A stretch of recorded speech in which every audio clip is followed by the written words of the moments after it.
আমি একজন রাঁধুনি, রান্না করতে করতেই দিন যায়, কিন্তু খেয়ে কেউ মজা পায় না।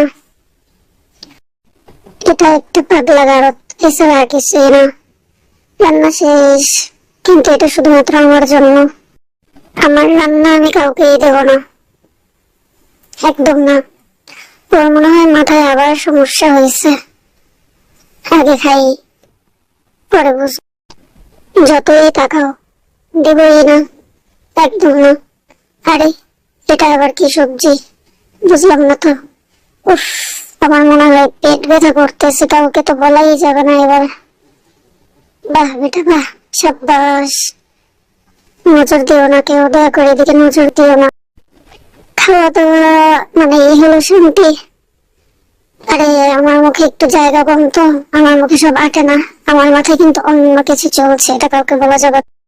কিরে কিরে, বুঝলাম না তো, ও আবার কি বললো? কোন একটা ঘাবলা আসছে মনে হচ্ছে। আরে, রান্নায় এত মজা কেন? কই, আমি তো কোনো মজা পাই না, একটু না। আরে ভাই, এগুলো হচ্ছে সব বক বক, আসলে কিছুই না। আসলে কি হচ্ছে আমার এই জিনিসটা বুঝতে সময় লাগতেছে।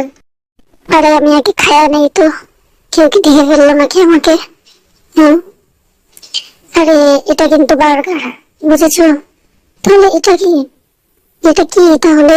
হুম। কিরে কিরে, তোর চুলগুলো এরকম কেন রে? ওই, আমাকে একটু ঘাড়ে নিয়ে জানা রে। ওই দেখতো ওরা কি করে। High high. আরে, আমরা শপিং করতে যাচ্ছি, এটা কি বুঝো না? এটা হলো পোজ। আরে ভাই, ভালো লাগতেছে না রে। আমরা পাগল। আমরা সবাই পাগল। দিস ইজ পাগল। হ্যাঁ, তোমার বক্তব্যগুলো আমার কাছে খুবই ভালো লাগে। সাব্বাস সাব্বাস। ভাই, ঝগড়া করি। ভাই, তোর টাইটার মন কেন রে? আরে ভাই আয়।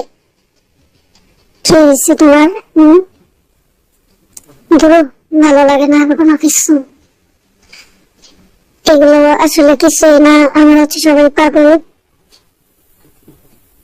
জ্বালাইছি না তো, ভালো লাগে না সবসময়।